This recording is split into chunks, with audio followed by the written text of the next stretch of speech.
Buenas tardes. Bueno, pues seguimos con el calendario de esta Bienal. En esta ocasión nos acompaña José Manuel Morales. Bienvenido, José Manuel. Muchas gracias. Bien hallado. Es un placer tenerte aquí. Nos conocemos de hace poco tiempo. Siempre un placer hablar contigo. El placer es mío. Bueno, él es escritor, investigador, director y presentador de su propio espacio televisivo, la televisión local de su ciudad, Córdoba Misteriosa TV, así como colaborador de la revista Año Cero, Enigma, Más allá de la ciencia e historia de Iberia Vieja. Colaborador también del programa de Radio Milenio 3, y él viene a hablarnos de los templarios y la Orden del Grial. Yo, sin más, yo creo que la presentación, contra más amena algunas veces, mejor. Muchas gracias. Pues os dejo con él. Venga, muchas gracias.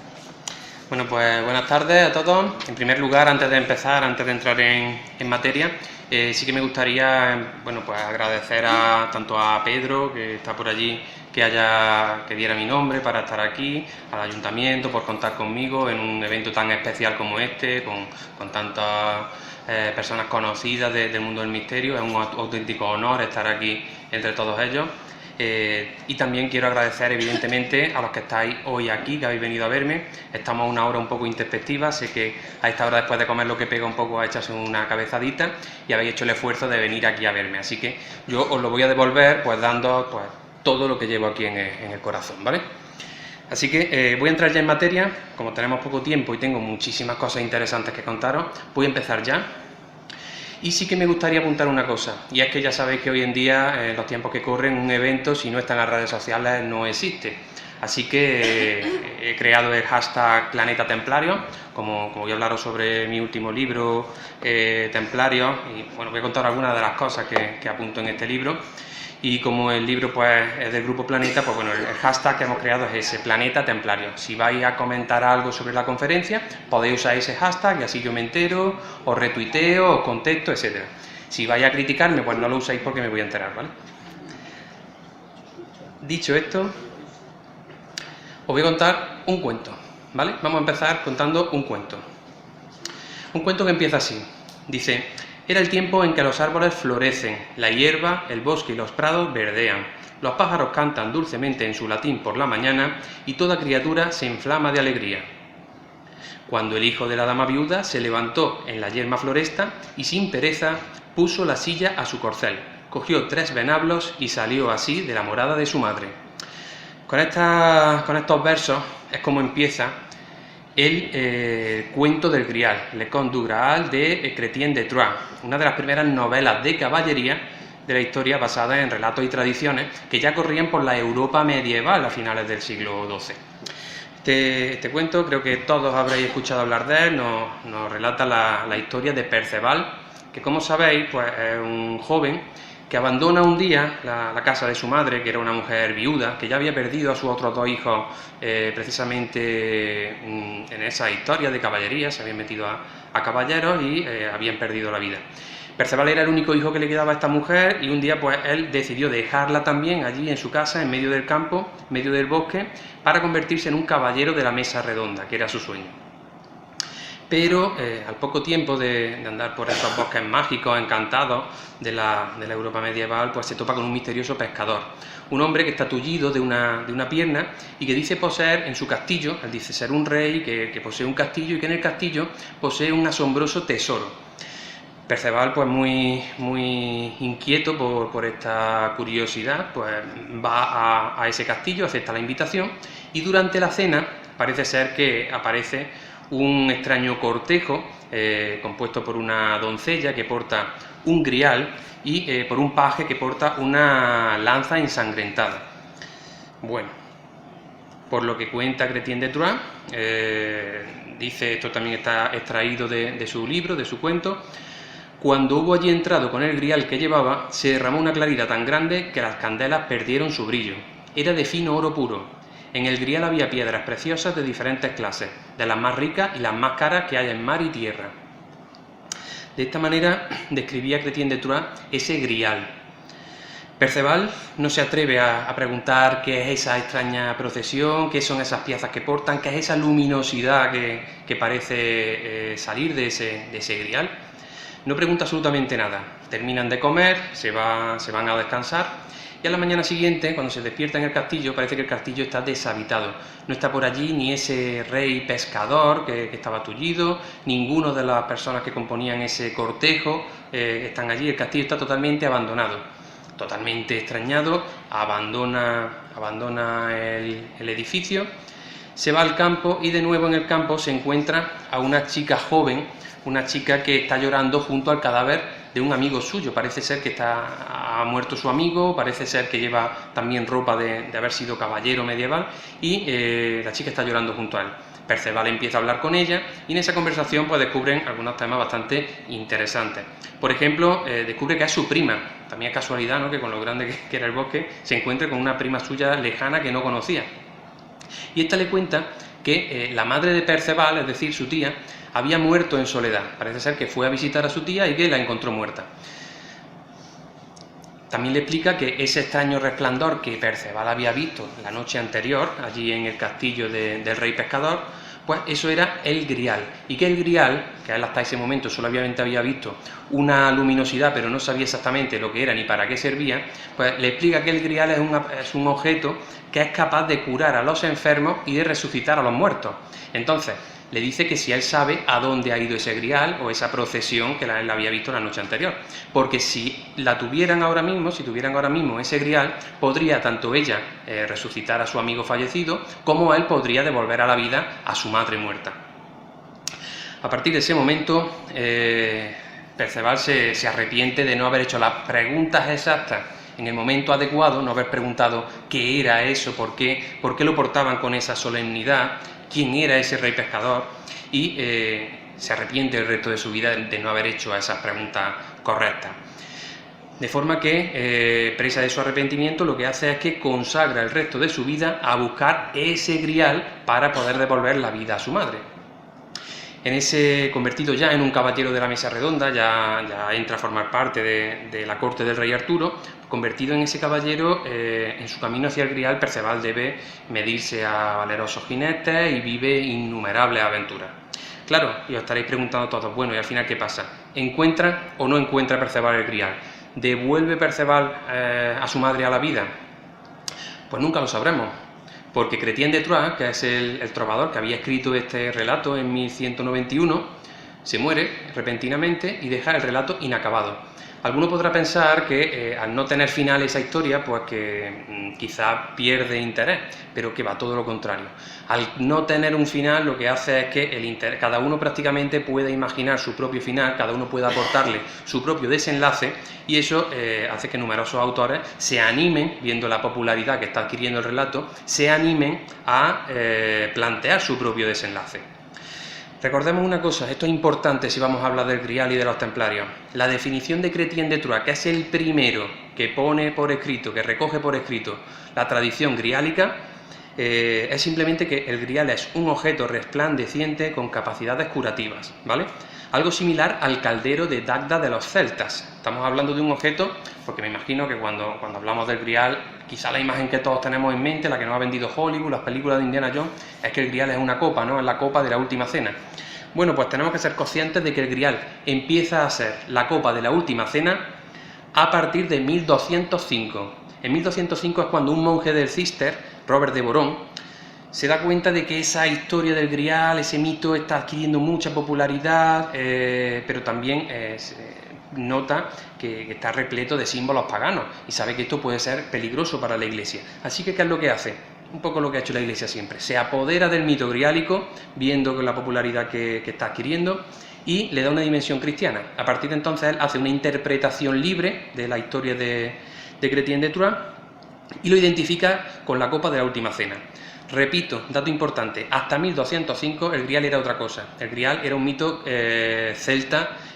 Los celtas tenían un caldero donde cuando sus luchadores, sus guerreros caían en la batalla, pues les introducían en el caldero y a la mañana siguiente parece ser que se levantaban de nuevo, resucitaban.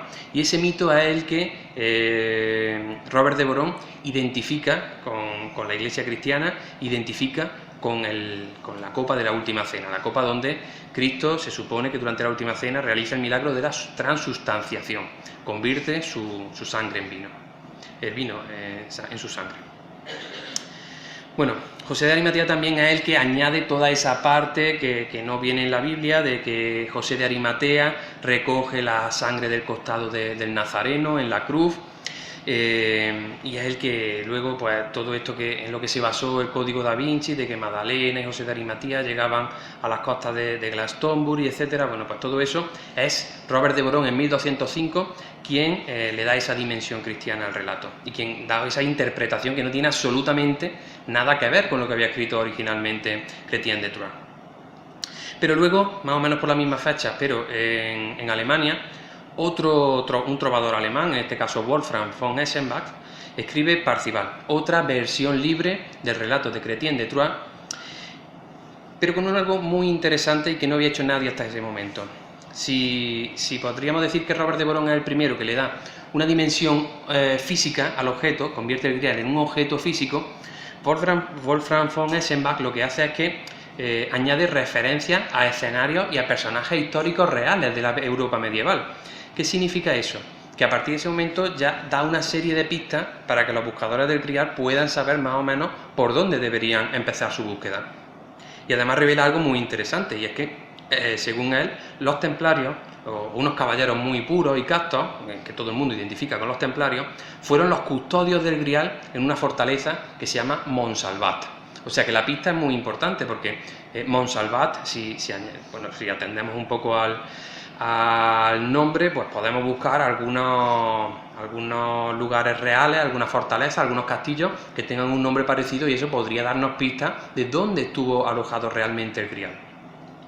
Como comentaba anteriormente, yo sé que todos tenemos un poco la idea de que el grial, pues es eso, lo que buscaba Indiana Jones, ¿no? Esa copa, pero es interesante que veamos esto, ¿vale?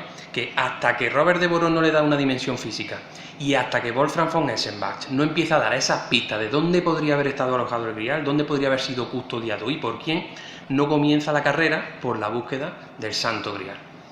Bueno, pero hemos mencionado a los templarios, ¿no? Aquí es donde entran en juego los templarios. ¿Qué tienen que ver los templarios con el grial? Decíamos que von Eschenbach apuntaba directamente a que los templarios habían sido los custodios de esta reliquia tan importante, probablemente la reliquia más importante de la cristiandad.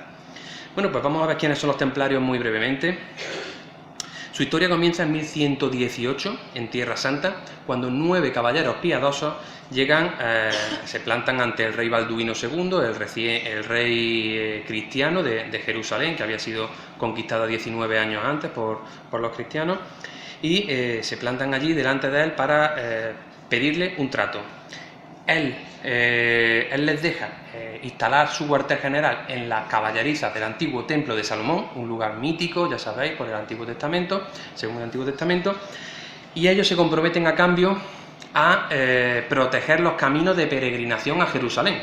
Bueno, el trato parece bueno, 9 hombres se comprometen, entre solamente 9 se comprometen a custodiar los caminos de peregrinación y proteger a los peregrinos que acuden a Tierra Santa.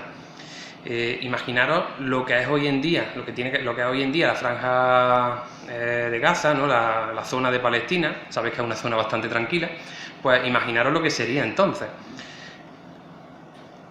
Pero claro, lo realmente curioso es que estos 9 caballeros, si ya es complicada la misión de que solo 9 personas pueden hacerse cargo de los miles de kilómetros que rodean la ciudad de Jerusalén, ya es mucho más complicado si ni siquiera salen de su cuartel general. Por lo visto, estos 9 caballeros establecen su cuartel general tal y como habían pedido en las caballerizas del antiguo templo de Salomón, pero no salen de él. En lugar de irse a proteger a los peregrinos tal y como se habían comprometido, se centran durante los años siguientes en realizar una serie de trabajos arqueológicos.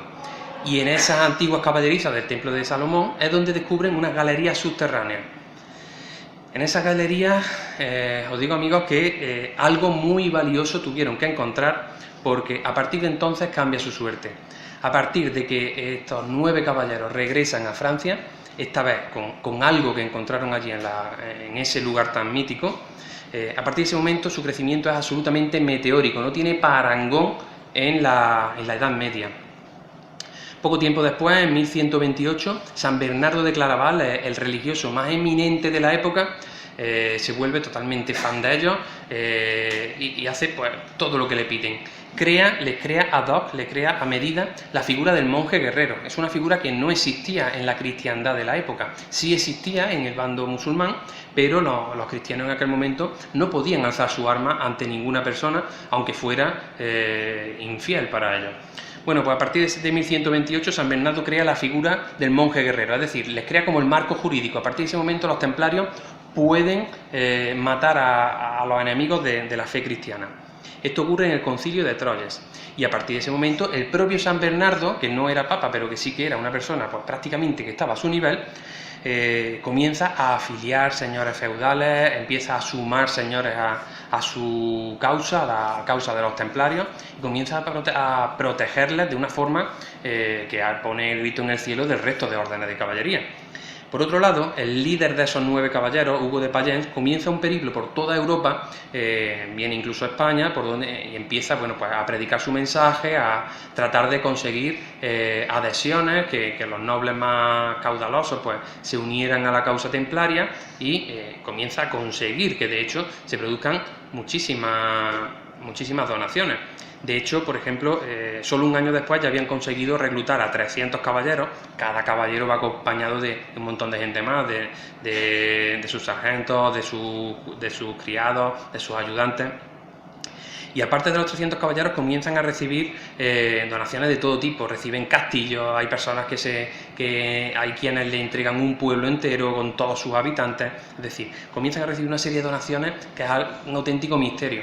Pero es que es más que solamente 10 años después, Inocencio II, el Papa, los libera del poder local de los reyes y a partir de ese instante solamente deben rendir cuentas al Papa. Algo se traían entre manos, tanto ellos como el Papa, porque no era normal que los templarios tuvieran esta serie de privilegios y el resto de órdenes militares, que los teutónicos estaban antes, que había órdenes militares o los caballeros del hospital, los hospitalarios, y que ninguno de ellos tuviera los privilegios de los que sí que gozaron los templarios. ¿Por qué? ¿Por qué precisamente a los templarios esos privilegios? ¿Qué secreto poseían y compartían con el Papa que los hacía tan valiosos? Pues fijaos, aquí hay principalmente dos opciones, dos hipótesis. Algunos piensan que encontraron el Arca de la Alianza bajo el antiguo templo de Salomón. ¿Esto es posible que el Arca de la Alianza se encontrara todavía allí? A ver, es difícil de creer, ¿vale?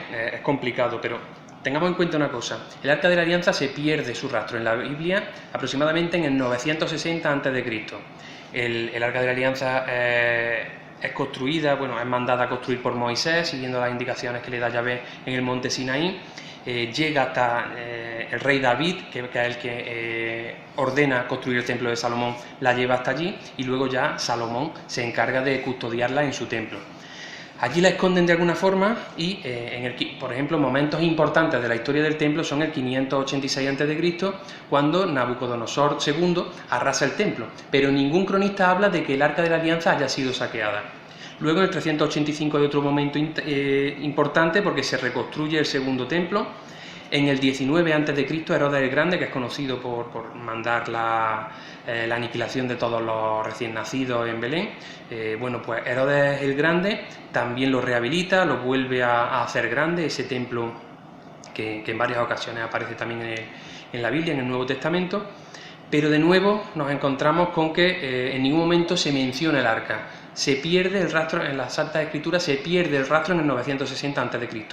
Incluso en el 70 ya de nuestra era, las legiones romanas de Tito destruyen de nuevo el templo. Dicen las crónicas, dice la propia Biblia, que no deja piedra sobre piedra. Lo realmente curioso es que después de haber arrasado las legiones romanas de Tito el templo, en ningún momento se menciona que el Arca de la Alianza haya sido saqueada, mientras que otros objetos que sí se tiene constancia de que estaban allí en el templo de Salomón sí que se mencionan. Por ejemplo, el cronista Flavio Josefo apunta a que el candelabro de los 7 brazos es robado, es saqueado, a que las trompetas que utilizaba Moisés para mover el campamento durante el Éxodo también aparecen, a que la mesa de Salomón también sale del templo, pero en ningún momento menciona el arca. Y hombre, tenemos que tener en cuenta que el arca era un elemento muy importante, que era un objeto muy valioso, como para que las crónicas no lo mencionen, como para que se lo pasen por alto. Todo esto, este saqueo de las legiones romanas, queda recogido en el arco de las 7 luminarias, que está en Roma. Y como podéis ver ahí, pues se ven las legiones de Tito portando ese candelabro de los 7 brazos, esas trompetas que os comentaba, esa mesa de Salomón, pero en ningún momento aparece el arca por ningún sitio. Por lo tanto, podemos suponer que el arca seguía todavía escondida en los subterráneos del templo de Salomón, y que fue esto lo que encontraron los templarios, lo que les hizo tan valiosos a ojos del Papa. Era ese secreto que compartían con él y que hacía que el Papa de alguna manera les tuviera a ellos como favoritos. Es una hipótesis, yo no lo puedo afirmar. Pero hay otros que hablan de que disponían de información privilegiada.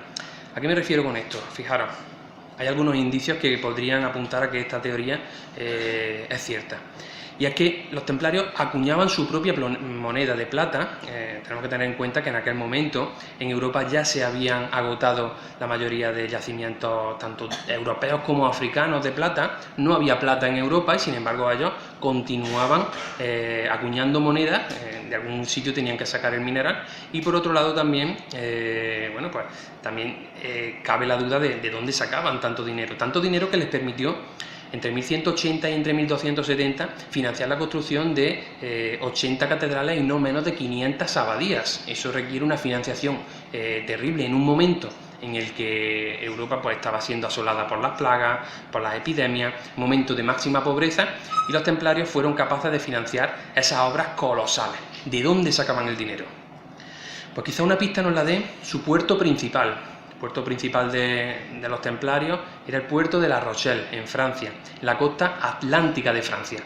¿Y por qué es importante este detalle de que fuera la costa atlántica? Porque estamos hablando de un tiempo en el que todo el mercado en la Europa conocida, en lo que se llamaba como la cristiandad, se encontraba en el mar Mediterráneo. Sin embargo, los templarios, en un momento en el que no existía o no era conocida América, los templarios tenían su puerto principal, además muy bien protegido, rodeado por un anillo de fortaleza, en el puerto de La Rochelle. Un puerto que además ni les permitía, estaba demasiado al sur como para facilitarles los intercambios comerciales con lo que hoy es Gran Bretaña, y demasiado al norte para ayudarles a comerciar con Portugal. Por lo tanto, teóricamente no tenía ninguna importancia en esa época, en el siglo XII, siglo XIII. No tenía ninguna importancia porque, como decíamos, no se conocía América, no se descubre hasta 1492. O quizá la importancia la tenía en que sí que se conocía América. Quienes no la conocíamos éramos nosotros. Pero, como sabéis, pues existe la teoría de que Colón había encontrado una cartografía templaria en los archivos de la Orden de Calatrava, que podrían haberla heredado los calatravos de los templarios, y que sabía perfectamente hacia dónde se dirigía cuando inició su viaje. De lo contrario, ¿cómo convenció a los reyes católicos? No sé si alguno os imagináis lo que Colón, sabemos que era un buscavidas, una persona que se planta delante de la reina Isabel y que la convence de que le ceda cantidad de efectivo, cantidad de recursos económicos para realizar un viaje absolutamente suicida. O sea, ¿cómo consigue Colón convencer a la reina? Pues probablemente porque le aportó alguna información de la que nosotros no tenemos constancia. Pero hay más indicios. Cuando Hernán Cortés llega a México en 1519, dice que sus hombres se sorprenden cuando descubren que los indígenas ya se confesaban, ya tenían ritos como la comunión, ritos muy similares a los que tenían aquí, a este lado del Atlántico, los cristianos. Cuando este mismo conquistador se entrevista con Moctezuma, descubre que, entrevistándose con él, Moctezuma le define a sus antepasados. ¿Y sabéis cómo los definía? Pues como hombres blancos, rubios, barbados y de buenas costumbres. Pero hay más, porque en Perú, por ejemplo, los incas llamaban a los hombres de Francisco Pizarro, los conocían como los dioses viracocha. Ellos no sabían lo que era un viracocha, pero cuando sus hombres entran de forma atropellada en el Templo del Sol de Cuzco, se encuentran la figura a la que esos incas adoraban, esos viracochas. ¿Y sabéis cómo eran los viracochas? Pues era calvo, con barba, con una túnica y con una cruz en el pecho, muy similar a los templarios. Otros nativos, por ejemplo, llamaban tezpantlaques a estos hombres, a estos conquistadores. La traducción del náhuatl sería algo así como los hombres de palacio. hombres de palacio nos suena bastante a los hombres del templo, ¿no? A los templarios. Y bueno, archiconocidos son las mazorcas de maíz que hay talladas en la piedra en la capilla de Rosslyn, en Escocia. Una capilla que se construye en 1440 por una familia, parece ser, de pasado templario, con herencia templaria. Y casualmente pues tallan mazorcas de maíz, que es una planta eminentemente americana, una planta que a Europa llegaría pues a partir del siglo XVI. O sea, eso nos da bastantes pistas de que no sabemos si los templarios, pero de que los europeos habían llegado a Europa mucho antes que Cristóbal Colón, prácticamente seguro. Y hay algo más. Seguramente todos los que hayáis estudiado la EGB, pues os acordáis seguramente de esa imagen arquetípica, ¿no?, que siempre acompañaba a los relatos, ¿no?, cuando nos contaban la del descubrimiento oficial de América por parte de Cristóbal Colón. Siempre nos aparecía la imagen de la Pinta, la Niña y la Santa María, ¿no?, las tres carabelas de Colón. ¿Os acordáis cómo eran? Pues eran así. Tenían en las velas, como sabéis, una cruz roja. Puede ser la Orden de Cristo, puede ser la Cruz Templaria, no lo sabemos, pero existe la teoría de que Cristóbal Colón utilizó esas velas precisamente para aprovechar que los indígenas que los vieran llegar, pues pensaran que eran esos templarios que ya estuvieron algunos siglos antes y que estaban regresando. De alguna forma lo que estaban haciendo es allanarse el camino para que los indígenas los recibieran con los brazos abiertos. Bueno, volviendo a los templarios, decir que acumularon mucho dinero, como os digo, no sabemos cómo, de dónde lo sacaban exactamente, creo que ya nunca lo sabremos, pero lo que sí que tenemos seguro es que cómo acabaron, y acabaron mal porque se crearon enemigos muy poderosos. De alguna forma no tuvieron mano izquierda, no supieron lidiar con los enemigos de su época y se creían intocables. Y eso es lo que hizo que, de alguna forma, pues se despertaran tanto la enemistad como la envidia de personajes tan peligrosos como el que tenemos en la pantalla ahora mismo, Felipe IV el Hermoso de Francia, no confundir con el español. Peligrosos porque este hombre estaba endeudado hasta las cejas y la mayoría de sus deudas las tenía precisamente con los templarios. Así que decidió cortar por lo sano. ¿Cuál era la forma más fácil de acabar con su deuda? Pues acabar con los prestamistas.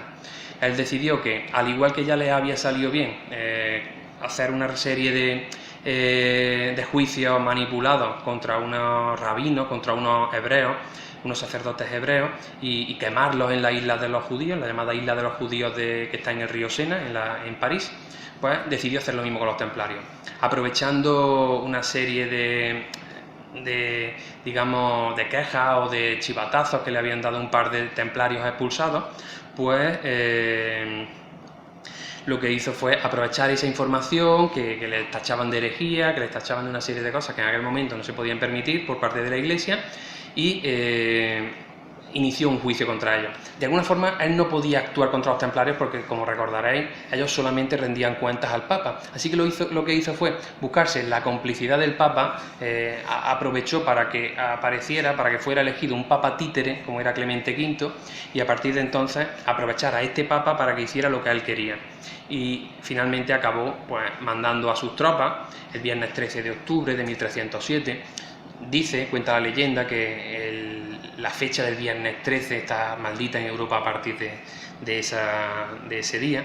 Pues ese viernes 13 de octubre de 1307 las tropas reales irrumpen al unísono, mandadas por el rey Felipe el Hermoso, en todas las encomiendas templarias, y van buscando las pruebas de todo lo que se decía contra ellos. Sin embargo, en las encomiendas no encuentran ningún tipo de documentación, no se encuentra la regla original, no encuentran esas reliquias como el Arca de la Alianza, como el Santo Grial, como el Baphomet, del que hablaremos luego. Y la sala del tesoro, lo que más le importaba a Felipe IV, estaba totalmente vacía. ¿Por qué? Probablemente habían sido avisados. Era prácticamente imposible que se orquestara una conspiración tan importante, tan grande contra ellos, y que los templarios no se enteraran. Así que cuenta la leyenda también, esto también forma parte de la leyenda, que la noche anterior 12 buques con velas templarias parten del puerto de La Rochelle con rumbo desconocido. La leyenda lo que dice es que portaban, evidentemente, el tesoro templario. Yo no sé a dónde llegaron. Se dice que 8 buques llegaron a Portugal, que 4 llegaron a Reino Unido. La verdad es que no está claro qué es lo que portaban, si esos buques que llegaron hasta allí llevaban realmente dentro de unos cofres el tesoro templario. Lo que sí que sabemos es que el tesoro no llegó a aparecer. Yo no sé dónde está, ¿vale? Si lo supiera no estaría aquí ahora mismo. Lo que sí que sabemos es que le acusaron de homosexualidad y sodomía, le acusaron de escupir sobre la cruz de Cristo, de renegar de la fe de Cristo, de adorar a un ídolo pagano llamado Baphomet, una especie de deidad o de demonio. No está demasiado claro, porque los que hablaban sobre el Baphomet fueron los que nunca lo vieron directamente, fueron los hermanos despechados que no dejaban participar en los ritos iniciáticos, y que por eso pues solamente lo que podían ver por una rendija, por una ventana, era lo que aportaban. Por eso nunca hemos sabido exactamente qué era el Baphomet. Se habla que puede ser una cara con una cabeza con varios rostros, una cabeza barbada con varios rostros. Se habla de que podría ser la cabeza embalsamada de San Juan Bautista. Se habla de que podría ser la mismísima sábana santa doblada así para que pareciera una cara. No lo sabemos. Eso forma parte de la leyenda de los templarios. Y llega el momento en que, bueno, pues después de obtener bajo tortura precisamente lo que a ellos querían escuchar, lo que la Inquisición quería oír, mandada por el rey Felipe IV, finalmente acaban llevándolo a la hoguera, acaban consiguiendo las pruebas que ellos querían, ya os digo, de una forma un poco manipulada, un poco no, bastante manipulada, consiguen las confesiones bajo tortura que ellos querían y finalmente los acaban condenando a la hoguera. 18 de marzo de 1314, Jacques de Molay, Godofredo de Charnay y otros 50 templarios son quemados frente a la Catedral de Notre Dame. La verdad es que no existe un escenario más emblemático para tener su final. Y cuando las llamas comienzan a trepar por las piernas de Jacques de Molay, su voz se alza sobre el crepitar de la hoguera y pronuncia las siguientes palabras: Clemente, y tú también, Felipe, traidores de la palabra dada, os emplazo a ambos ante el tribunal de Dios. A ti, Clemente, antes de 40 días, y a ti, Felipe, dentro de este año. Casualidad o no, 33 días después de aquella profecía, el Papa Clemente V muere presa de una extraña enfermedad a la que sus galenos no encuentran explicación. Mientras que a los 8 meses, Felipe IV, un experimentado cazador, se choca en una cacería, se choca contra una rama, se cae del caballo y se mata, también de forma totalmente inexplicable. Una muerte de novato que no era nada habitual en un experimentado cazador. De una forma o de otra, la maldición se había cumplido. Y bueno, y aprovechando que estamos por Jaén, ¿sabéis lo que es eso? Eso es la Peña de Martos, está por aquí cerquita. Y bueno, creo que es bastante conocido, pero bueno, por si alguien no lo sabía, en Jaén también tenemos una maldición muy similar a la de los templarios. La maldición de Felipe IV el Hermoso y de los Capetos es una de las más conocidas, una de las más famosas de toda la Edad Media, pero aquí en España tuvimos una maldición muy parecida, una historia muy parecida. Fernando IV, el rey castellano, mandó despeñar a 2 caballeros de la Orden de Calatrava por la Peña de Martos. No solo despeñarlos, iban dentro de una jaula llena de pinchos y tal, o sea que la muerte era bastante segura. Además, por un crimen que ellos no habían cometido, simplemente necesitaba 2 cabezas de turco y lo eligió a ellos. Entonces, ante la injusticia, estos 2 caballeros lo que hicieron fue, igual que hizo Jacques de Molay con aquellos que le habían condenado a la hoguera, y fue emplazarlos a una muerte segura antes de un mes. De nuevo, casualidad o no, el rey 30 días después, el cuerpo del monarca es hallado sin vida sobre su cama, a la edad de 26 años. Por lo tanto, parece que no era una muerte natural. Pero bueno, volvamos a los buscadores del Grial, ¿no? Creo que también yo tengo parte de responsabilidad, que cuando hablo de los buscadores del Grial, a todos se nos venga a la cabeza la imagen de Indiana Jones, ¿no? Os estoy poniendo la imagen, entonces os estoy condicionando. Pero los auténticos buscadores del Grial no eran ni tan carismáticos ni tan simpáticos como Harrison Ford. Eran más bien de ese tipo, ¿vale? Los auténticos buscadores del Grial, o quizás los más famosos, los que lo buscaron con más ahínco, los que se obsesionaron con encontrar los objetos de poder o las reliquias de Dios, fueron precisamente los nazis. Ellos querían esos objetos porque pensaban que estaban impregnados de algún tipo de poder sagrado y que esas reliquias, esos objetos de poder, les ayudarían a asentar su Reich. Ellos se guiaron precisamente por lo mismo que os he apuntado hace un momento, porque Robert de Borón lo identificó con la copa de la Última Cena, porque von Eschenbach, que además era alemán como ellos, pues apuntaba al castillo de Montsalvat, y esto hizo a que, por ejemplo, el auténtico Indiana Jones de la historia, Otto Rahn, que era un arqueólogo de las SS, pues lo buscara precisamente en el castillo cátaro de Monsegur. En 1929, este arqueólogo, que no estaba muy de acuerdo con la filosofía de los nazis, pero bueno, le permitían cumplir su sueño, que era buscar la reliquia, buscar el Santo Grial. Además estaba muy obsesionado con toda la historia de los cátaros, que es una historia apasionante, aunque hoy no viene a cuento. Pero él se obsesionó con buscarlo, los nazis le facilitaban los medios, así que en 1929 se va al castillo cátaro de Monsegur. Pero, al igual que yo, estuvimos buscando allí en Monsegur, estuvimos buscando en la cueva de Belén, los Bribes, todas esas cuevas que están por esa zona del Languedoc, y sin embargo, ni rastro del Grial. ¿Por qué? Pues porque no estaba allí. Porque ellos no sabían, o no se habían parado a estudiar, que antes de que Chrétien de Troyes escribiera este poema del Grial, en el norte de España ya existía una larga tradición griálica.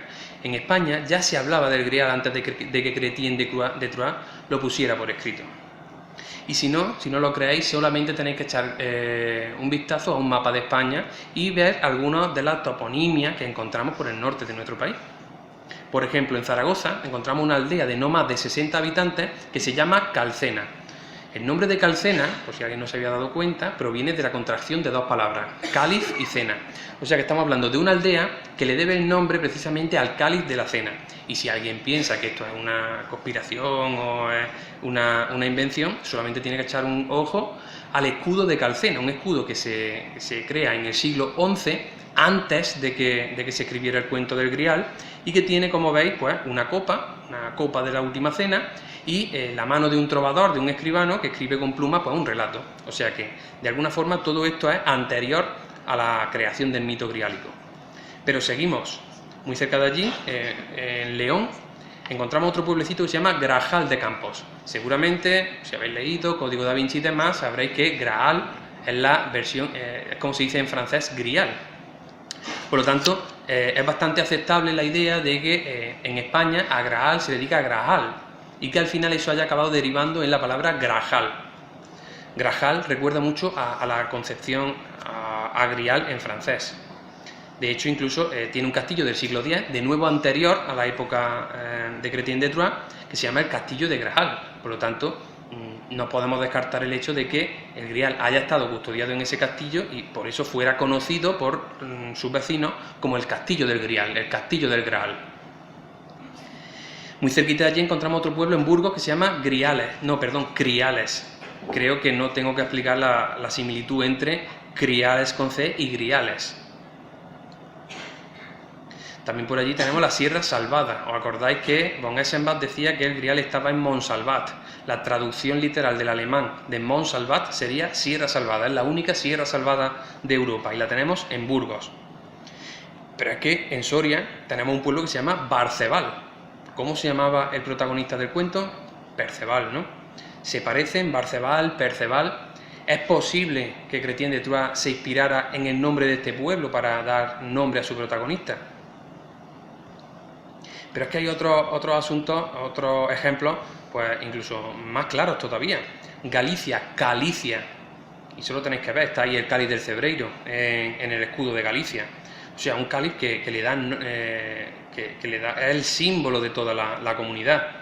O Cuenca, que la similitud es enorme con la palabra cuenco, con el término cuenco. Estamos hablando que Cuenca se conquista por parte de los cristianos en 1177. 3 años antes de que Chrétien de Troyes publicara su cuento del Grial. Y el escudo que le pone es precisamente un Grial. Por lo tanto, si os fijáis, creo que es bastante fácil de ver que el Grial estuvo en España, estuvo además haciendo un periplo por todo el norte de España, por muchas ciudades de nuestro país, y que Chrétien de Troyes se inspiró en los relatos españoles para crear su mito. El Grial es un mito español. Y como eso lo sabían, pues los nazis se vinieron a España a buscarlo.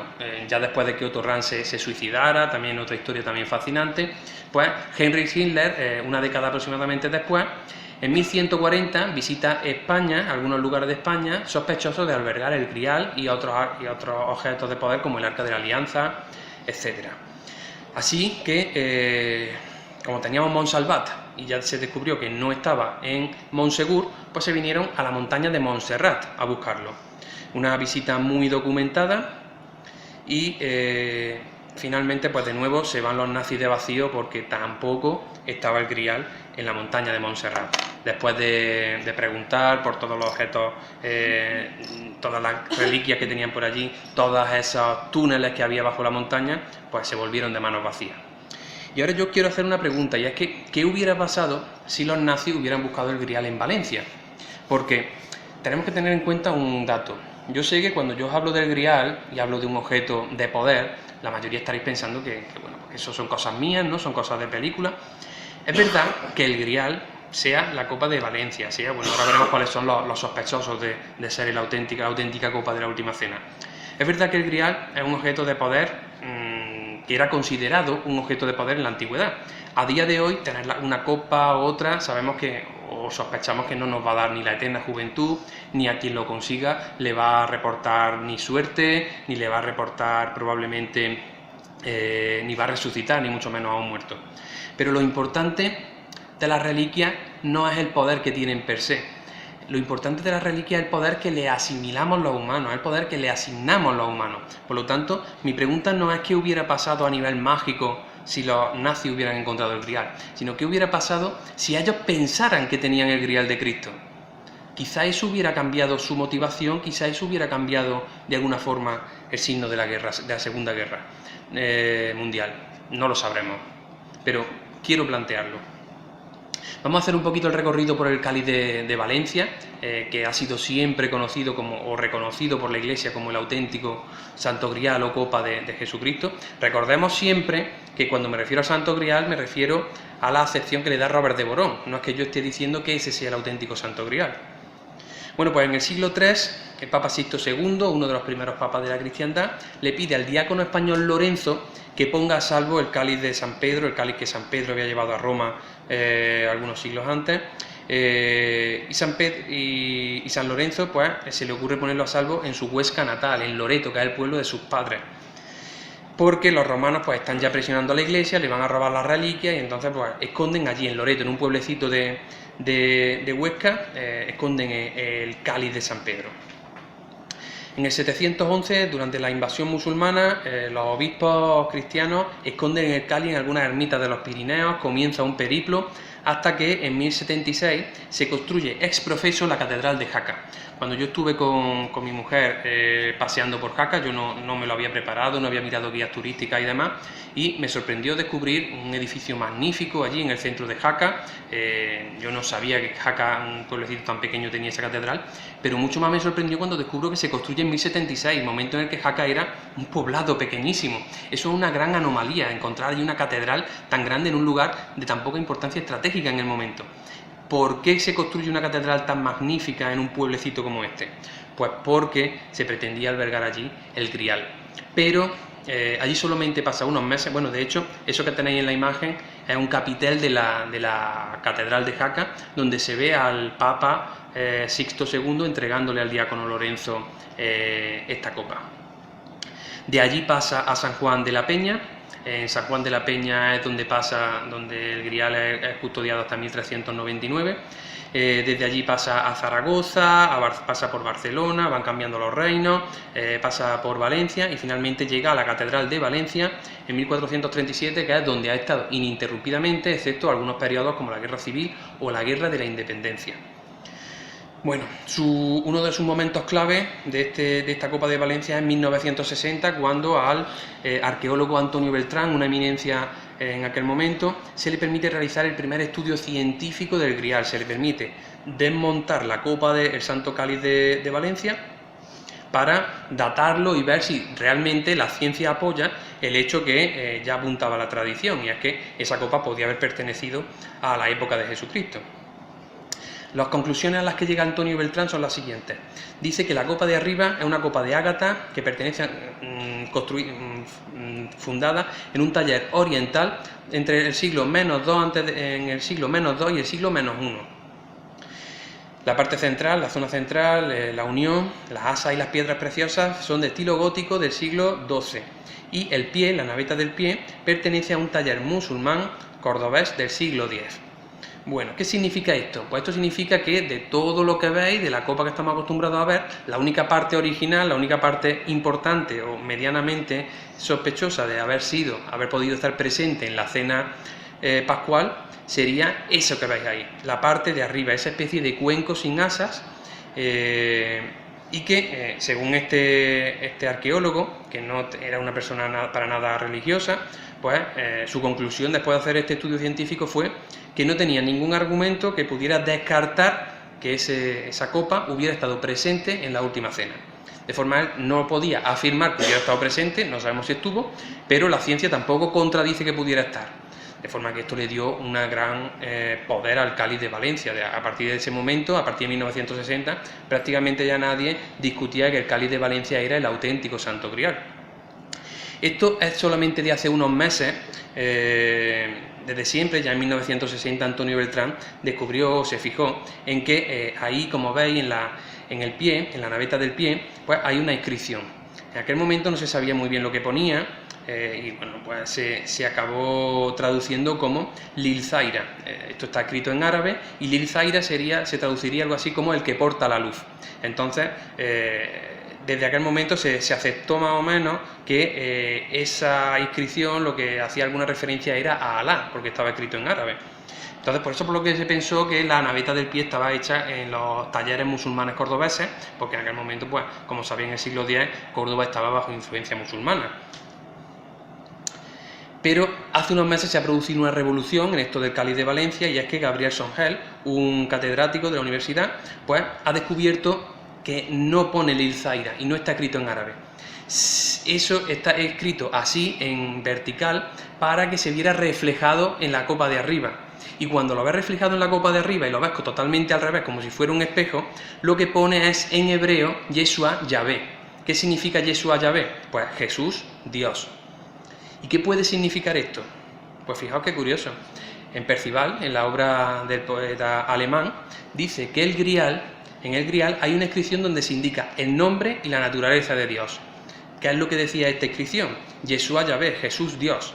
El nombre, Jesús, y la naturaleza, Dios, naturaleza divina. De alguna forma eso estaría confirmando que el Grial auténtico es el de Valencia.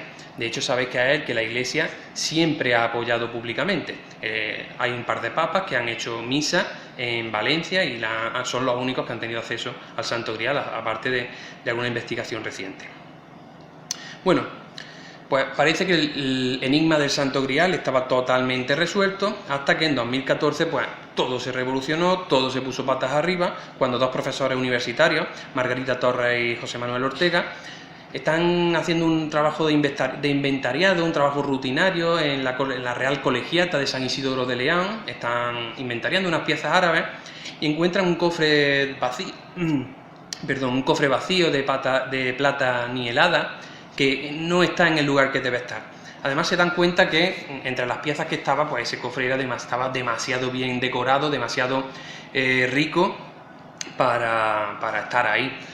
Además también se dieron cuenta de que eso tenía que haber servido para contener algo de sumo valor, porque si no, no estaría tan bien decorado de una forma tan rica.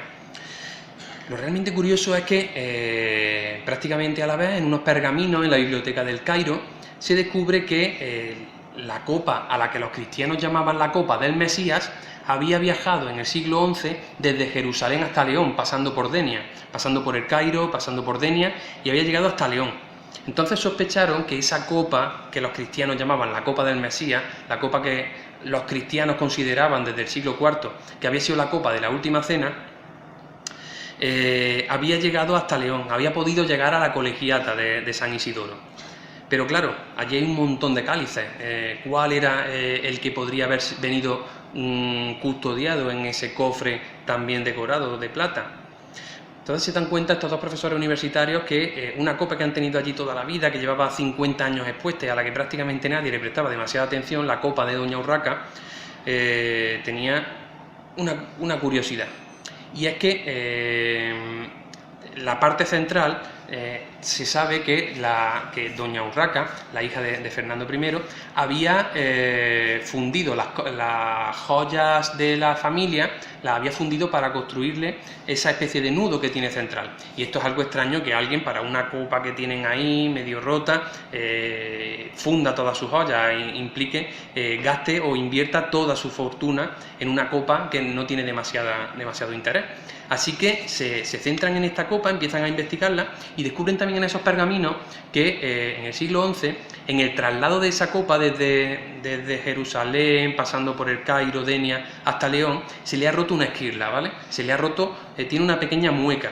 Así que se fijan en esta copa, pero ven que no le falta nada. Aunque claro, la mueca debería estar en el interior, así que lo que hacen es que piden permiso para desmontarla y cuando la desmontan descubren que efectivamente le falta un trocito, le falta una esquirla.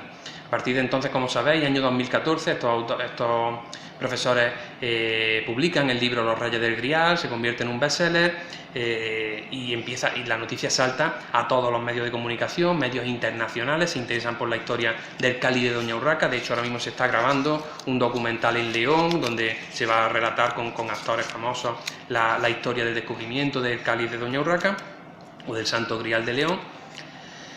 Y cuando hacen una investigación científica llegan a unas conclusiones similares a las que había llegado Antonio Beltrán en los años 60. Y es que la parte central es un cuenco de ónice que está fechado entre el siglo I a.C. y el I después de Cristo. La parte de abajo, el armazón ese con las joyas de doña Urraca de las que os he hablado, y la parte de arriba es una copa de oro cuya función es simplemente evitar que los labios del Papa, del obispo, de la persona que oficie la misa, toquen la piedra. ¿Por qué? Ahí veis al Papa, a Juan Pablo II, que veis que está bebiendo del cáliz de Valencia. Sin embargo, esto no podría hacerlo nunca en el de León.